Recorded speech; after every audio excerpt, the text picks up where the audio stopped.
I just want to thank you from the bottom of my heart, what I have left of it, which I believe the love of the community filled some of that void. People from all across Horry County and surrounding communities gathered Saturday night in the neighborhood where 4-year-old Jayden Morrison disappeared from Christmas Eve.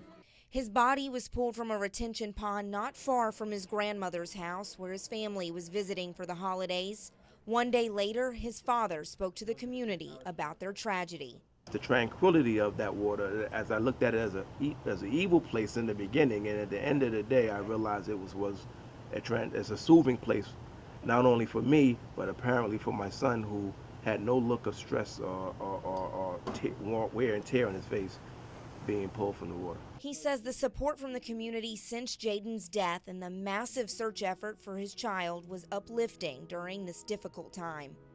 I have no words, or no final words for the love I have for the region down here, for all the hard work they put in. I mean, you sacrifice Christmas Eve to search for my son, a son that's a visitor down here.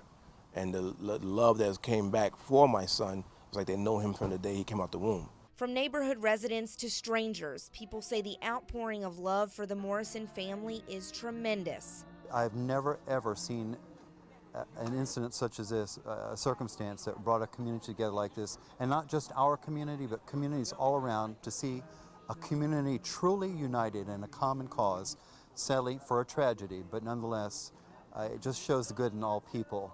A tragedy that hits home for one woman from Carolina Forest. We read the news alert and we found out that it was a 4-year-old boy with autism and his name was Jayden. And my husband and I both have a son who is 4 years old with autism, and his name is Jayden as well. So it really hit close to home. And Jayden's father says the vigil was a chance to give everyone a sense of closure. This community needs just as much of a closure to these events as we do.